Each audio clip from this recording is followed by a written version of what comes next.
जय हिंद दोस्तों।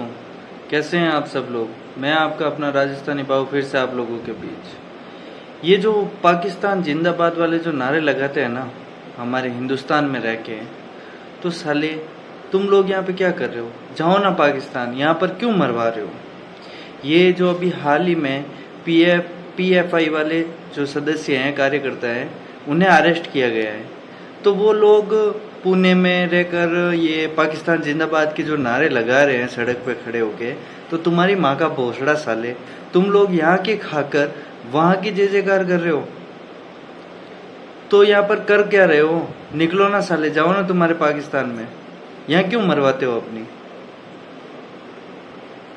ये पीएफआई वाले का जो पैसा आता है ना, ये कहाँ से आता है ये सबको पता है। आईएसआई से आता है ना, और क्यों आता है ये भी सबको पता है। अब जो हिंदुस्तान की जो जनता है ना, वो भोली नहीं है जो तुम साले जिंदगी भर लूटते रहोगे और अपनी ऐसी की तैसी करवाते रहोगे। ये अंग्रेजों ने भी किया था ना, लेकिन कितने साल कर पाए।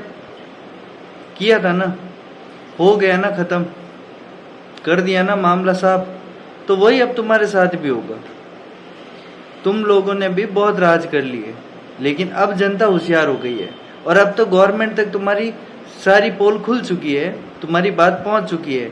तो अब तुम्हारी गांड में तो झाड़ू गवर्नमेंट ही डालेगी। अब तो तुम्हारा पत्ता साफ होने वाला है, ज्यादा देर नहीं लगेगी। जिस तरीके से अब हो रहा है ना, जल्दी निबट जाएगा।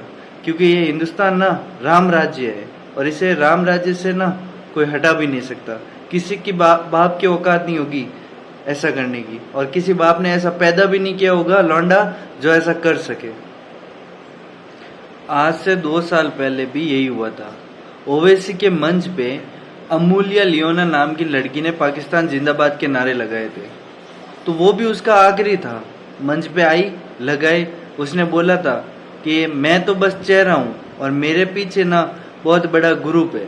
तो वो बंदी भी वहीं पर खत्म हो गई, दोबारा स्टेज पे आने के लायक भी नहीं रही, क्योंकि आने ही नहीं दिया उसे। तो ये जो आज कूद के गए हैं ना, पाकिस्तान जिंदाबाद करवा के गए हैं ना, उनका भी ये अंतिम ही है। दोबारा वो भी सामने नहीं आ पाएंगे। जो जितना कर रहे थे ना आज तक, जिन्होंने किया ना, जिस दम पे वो कूद रहे थे ना, वो खत्म हो जाएगा और खत्म कर भी देंगे। अब कुछ भी किसी के हाथ में भी नहीं बचेगा, सबकी मारी जाएगी। और जो कुत्ता गद्दार है ना, उसकी अच्छे से बजाई जाएगी। गवर्नमेंट भी अब यही कर रही है।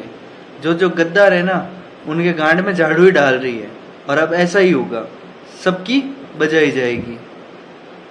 ये जो धमकियां देते हैं ना कि हम 25 करोड़ है याद रखना, तो उनके लिए एक भाव की एक छोटी सी बात कि याद रखना हम भी 135 करोड़ है।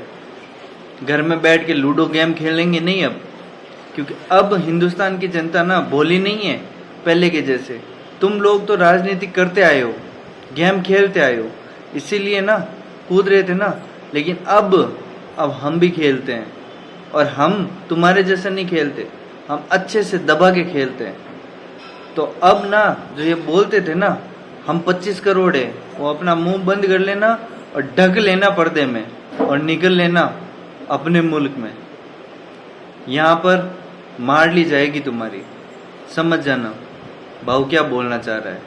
क्योंकि 135 करोड़ है ना, अब वो भोली जनता नहीं है कि तुम्हारा क्या है, मेरा क्या है, मुझे क्या करना।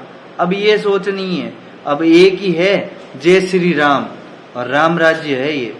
तो अब ना मिल के पेलेंगे तुम्हें। 135 करोड़ सोच लेना, पसीने की बूंदों से भी बह जाओगे तुम, बाकी कुछ करने का काम ही नहीं है। ये हिंदुस्तान हमारा है, 135 करोड़ लोगों का ये हिंदुस्तान है, और ये हिंदुस्तान हमारा ही रहेगा। हमसे इसे कोई नहीं छीन सकता। और तुम लोग ना शरणार्थी हो, यहाँ के तो मेहमान हो, मेहमान बन के रहो। राज करने की कोशिश मत करो, वरना ऐसे पहले जाओगे ना कि आगे वाली 7 पुश्ते भी ना जन्म लेने से पहले भी 4 बार सोचेगी हिंदुस्तान में जन्मे या ना जन्मे। जय हिंद, जय भारत।